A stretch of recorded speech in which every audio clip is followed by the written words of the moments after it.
I was above the aisle, looking down at my body on the tiles. Then I felt something else, and I moved. The presence asked me. The light softened into a place. In the review, I felt her standing there, and the guide's knowing came back. I felt myself as something more than a body. Then the guide asked a question. Images came. The field softened. All I can offer is what I learned.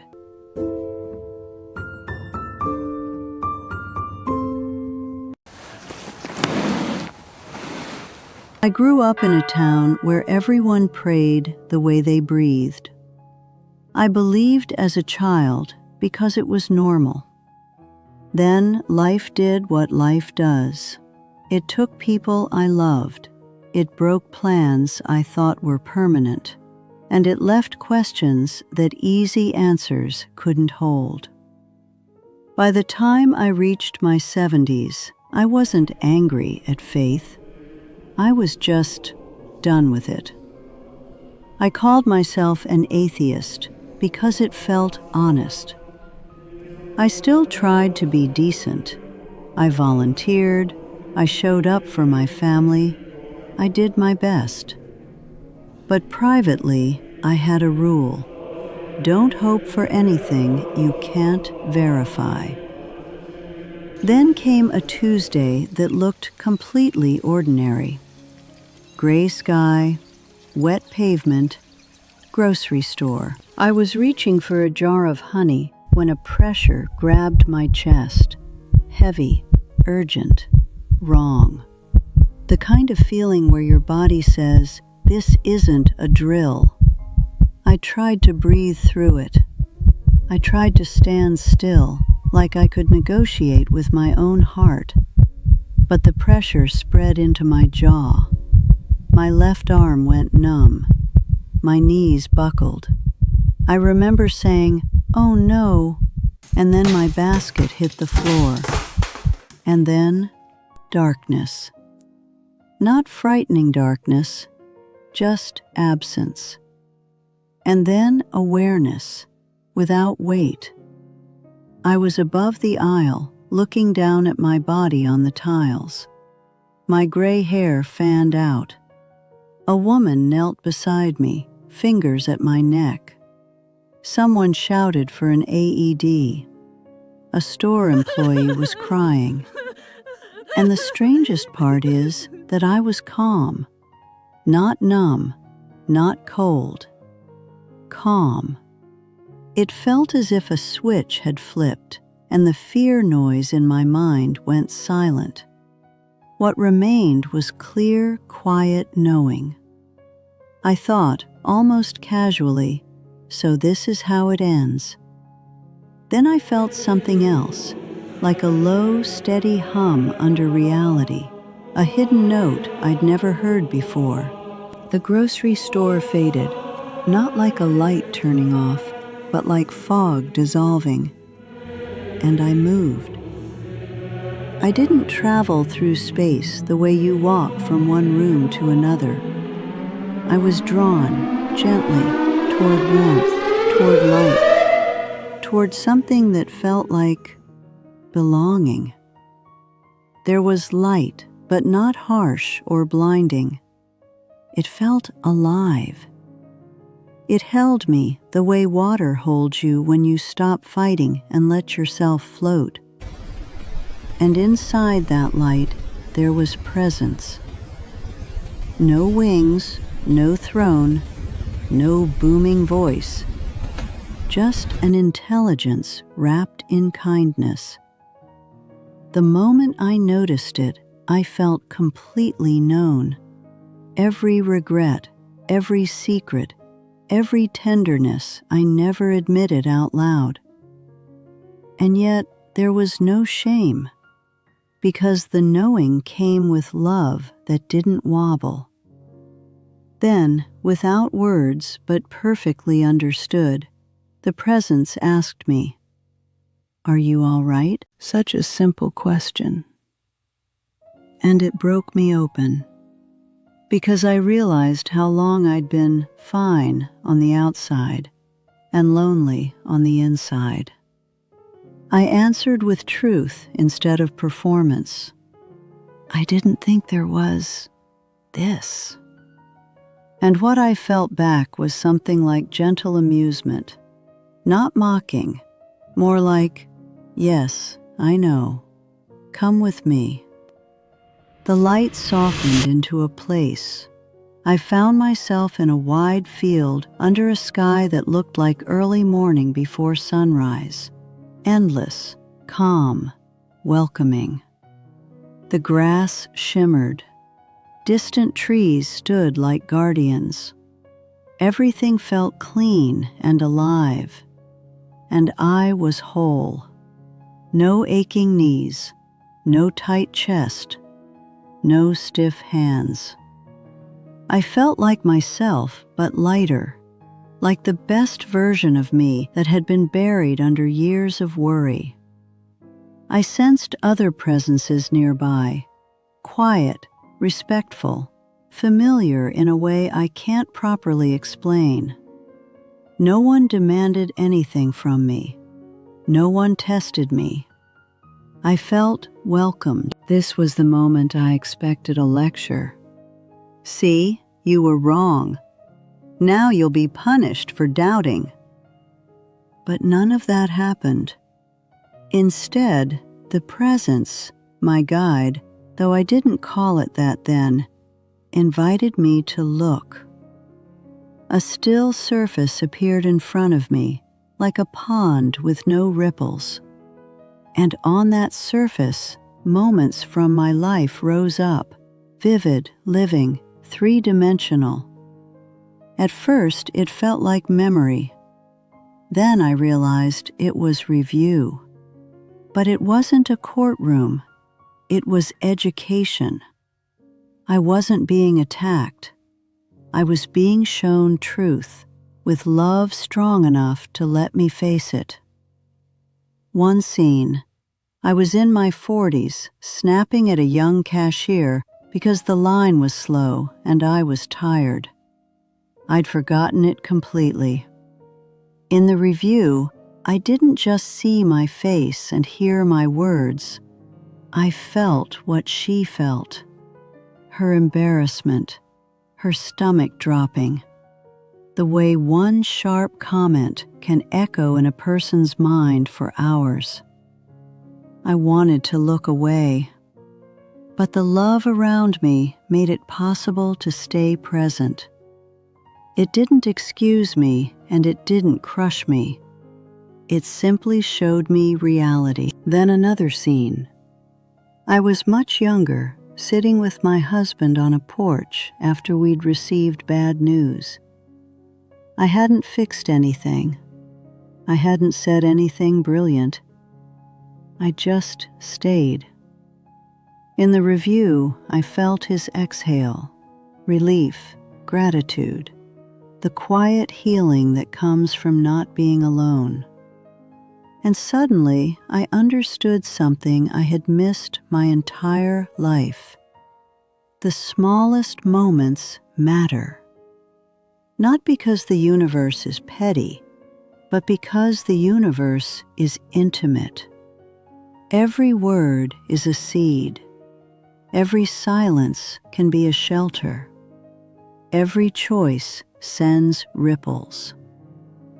Then the pond showed me a scene I didn't expect to matter at all. I was 68, walking past my neighbor's mailbox. Her name was Marisol. She had recently lost her mother. I knew that. I'd heard it from someone else, and I'd thought, I should say something. But that day, I was in a hurry. I didn't want to get pulled into an emotional conversation. I smiled, waved, and kept walking. In the review, I felt her standing there, holding it together, hoping someone would notice she was barely breathing through her grief. And I felt the moment she decided, it's fine, people move on, I'll do this alone. I remember whispering, I didn't mean to. And the guide's knowing came back, gentle but exact. Intention matters, and impact matters too. That sentence, if you can call it a sentence, has stayed with me ever since. Because it isn't cruel, it's simply reality. And here's what shocked me most. My big achievements weren't the brightest parts. The brightest parts were kindness I barely remembered, a hand on a shoulder, a phone call I almost didn't make, a time I listened instead of correcting. Those moments glowed. I thought, but that's nothing. That's just being decent. And the guide responded, again, not in words, but in pure knowing. It is never nothing. Then the review turned inward. I saw myself after my husband died, capable on the outside, clenched on the inside. I saw the way I used skepticism like armor, the way I withheld hope so I wouldn't be disappointed again. And instead of scolding me, the love around me brought compassion, the honest kind that says, "Of course you did that. You were hurt." In that compassion, something opened, and I understood life differently. I knew directly, without debate, that life wasn't random. It was a classroom, not punishment, not reward, learning. I sensed that I had come to practice certain lessons: patience, forgiveness, courage, love when it isn't convenient. Then I was shown something that would have made my old self roll her eyes. A sense of before. Not a scene with clouds and harps, more like a meeting of intentions.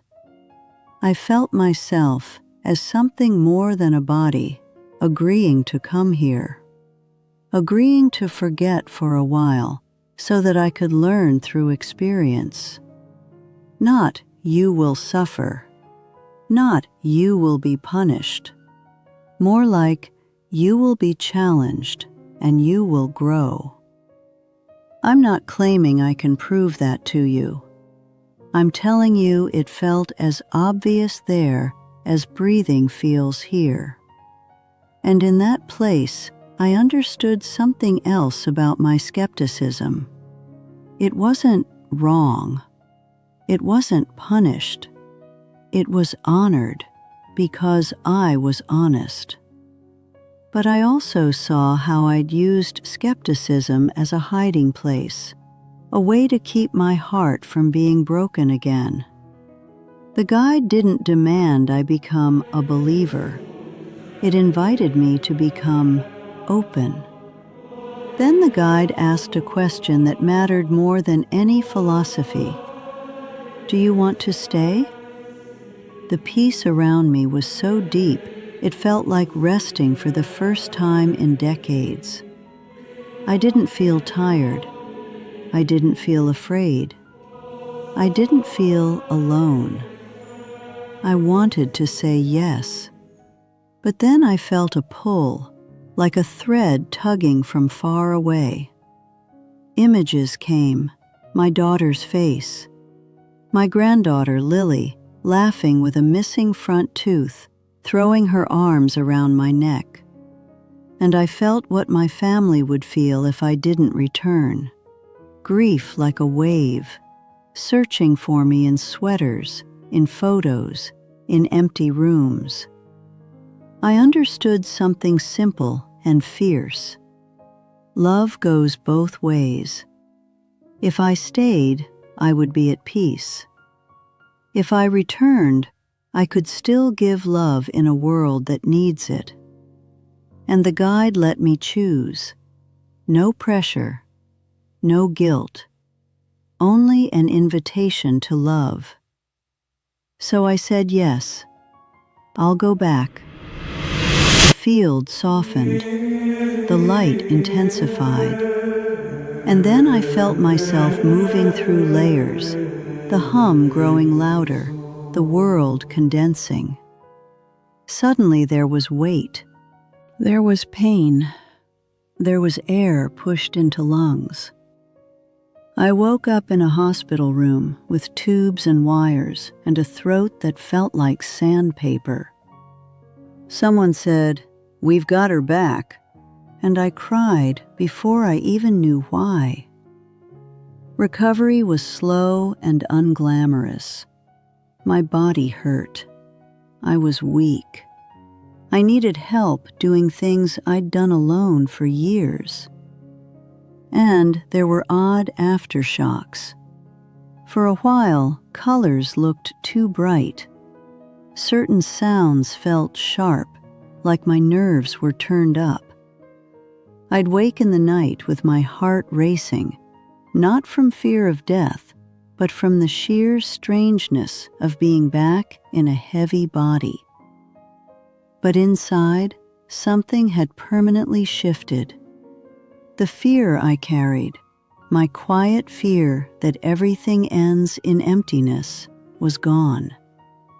Not because I'd adopted a new ideology, because I had touched a kind of love that wasn't dependent on circumstances. After I came home, I noticed changes. I spoke more gently. I apologized faster. I stopped treating conversations like tasks. When my daughter called, I didn't multitask. I listened. When Lily sat beside me, I didn't rush the moment. I let it be enough. I also stopped needing to be right all the time. It turns out being right is a lonely hobby. And I began practicing gratitude, not the sugary kind, not the forced kind, the steady kind. Gratitude for ordinary mornings. Gratitude for rain on the window. Gratitude for a body that, even when it aches, still carries me. People ask me, "Are you afraid of dying now?" I tell them the truth. I'm not afraid of what comes after, but I am more respectful of what's here, because I understand now that life is an opportunity to love in a place where love is difficult, where you can be misunderstood, rejected, tired, distracted, hurt. That's why it counts. If you're listening and you're skeptical, I understand. I was you. If you're listening and you're grieving, I won't give you a slogan. Grief is real. All I can offer is what I learned. The love you shared with the people you miss does not vanish. It changes, but it doesn't disappear. And please hear me on this. Do not go looking for death to find meaning. Meaning is available without tragedy. If you want to try something simple, try this for just one day. Before you speak, ask, "Will this bring me closer or push me away?" Before you leave a room, ask, "Did I leave warmth behind me?" Before you fall asleep, ask, "Who did I see today? Really see?" Call someone you've been postponing. Forgive one small thing. Tell the truth gently. Listen without planning your response. Choose connection over control. These are not small acts. In that place of light, I learned that love is not just an emotion you fall into. It's a practice, a choice you make again and again in ordinary places, grocery aisles, hospital rooms, kitchens, quiet evenings. I'm 75 now. My time is closer behind me than ahead. And when my last day truly comes, I don't want to be remembered for my opinions. I want to be remembered for my presence, for the moments I chose kindness when it would have been easier to close my heart. That is the only proof I can offer you, the way I live now. And if you take anything from my story, take this. You are more connected than you think, and you have more time than you think to become the person you actually want to be. Thank you for listening.